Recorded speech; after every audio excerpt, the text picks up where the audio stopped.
ദൈവനാമം മഹത്വപ്പെടുമാറാകട്ടെ. സമാധാന സന്ദേശത്തിലൂടെ എന്നെ ശ്രദ്ധിക്കുന്ന എല്ലാ പ്രിയപ്പെട്ടവർക്കും വീണ്ടും വരുന്നവനായ ക്രിസ്തുയേശുവിൻ്റെ നാമത്തിൽ എൻ്റെ സ്നേഹവന്ദനം.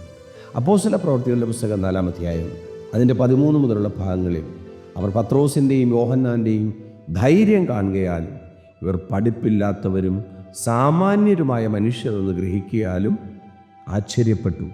പത്രോസും യോഹന്നാനും സുന്ദരമെന്ന ദേവാലയത്തിലേക്ക് വരുമ്പോൾ അമ്മയുടെ ഗർഭം മുതൽ മുടന്തുള്ള ഒരു മനുഷ്യനെ ദേവാലയത്തിൻ്റെ മുമ്പിൽ കൊണ്ട് ഭിക്ഷ യാചിക്കാനിരിക്കുമ്പോൾ പത്രോസും യോഹന്നാനും ആ ദേവാലയത്തിലേക്ക് കടക്കുമ്പോൾ അവരുടെ മുമ്പിൽ കൈനീട്ടിയ ആ ഭിക്ഷ യാചിച്ച ആ മനുഷ്യന്, ഗർഭം മുതൽ മുടന്തുള്ള ആ മനുഷ്യനെ അവരുടെ അകത്ത് വ്യാപരിച്ച അഭിഷേകം തൻ്റെ നരിയാണി ഉറച്ച് ആലയത്തിനകത്ത് മുടന്തുള്ള മനുഷ്യനെ ആരാധനയ്ക്ക് കയറ്റിയപ്പോൾ കൂടി നിന്ന് ജനം പറയുകയാണ്, ഇവർ പഠിപ്പില്ലാത്തവരാണ്, ഇവർ സാമാന്യമായ ജനമാണ്, ഇവരുടെ വിദ്യാഭ്യാസമല്ല ഈ സംഭവിച്ചത്.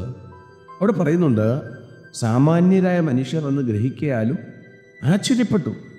അവരുടെ ധൈര്യം കണ്ടിട്ട് അമ്മയുടെ ഗർഭം മുതൽ മുടന്തുള്ള ഒരു മനുഷ്യനെ അതിൻ്റെ നരിയാണി ഉറയ്ക്കുമെന്ന വിശ്വാസത്തോടെ പത്രോസും യോഹന്നാനും പറയുന്നുണ്ട്, പൊന്നും വെള്ളിയും ഞങ്ങളുടെ കയ്യിലില്ല, ഞങ്ങൾക്കുള്ളത് നിനക്ക് തരുന്നു, നസറായനായ യേശുക്രിസ്തുവിൻ്റെ നാമത്തിൽ എഴുന്നേറ്റ് നടക്ക എന്ന് പറയുമ്പോൾ അവിടെ നടന്നൊരു അത്ഭുതം കണ്ടിട്ട് ജനം ആശ്ചര്യപ്പെടുകയാണ്.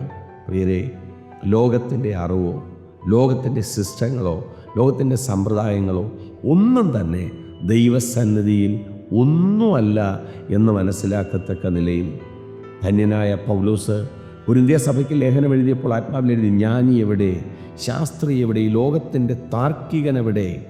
ലോകത്തിൻ്റെ ജ്ഞാനത്തെ ഭോഷത്വമാക്കുവാൻ ദൈവത്തിൻ്റെ ജ്ഞാനത്തിൽ ഇവിടെ പറയുന്നുണ്ട്. ലോകത്തിൻ്റെ ജ്ഞാനം ഭോഷത്വമാണ്.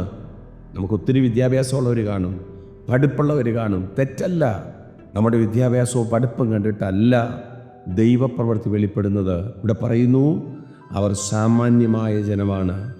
എന്നെ കേൾക്കുന്ന പ്രിയരെ, ദൈവം ഏൽപ്പിച്ചിരിക്കുന്ന ഒരു മിനിസ്ട്രി നമ്മുടെ ക്വാളിറ്റി കണ്ടിട്ടല്ല, നമ്മുടെ സ്വഭാവ ഗുണം കണ്ടിട്ടല്ല, നമ്മുടെ വിദ്യാഭ്യാസം കണ്ടിട്ടല്ല.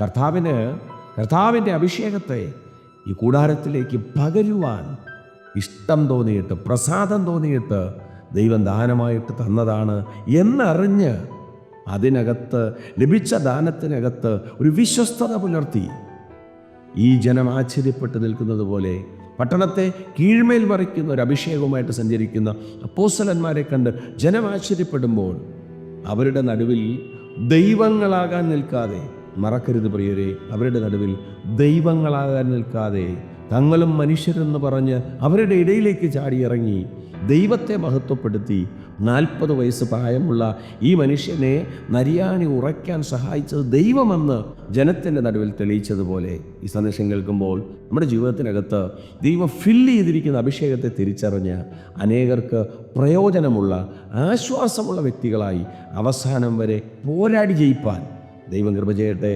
വിശ്വസിക്കുക, പ്രാർത്ഥിക്കുക. ദൈവം വിശ്വസ്തൻ. God bless U.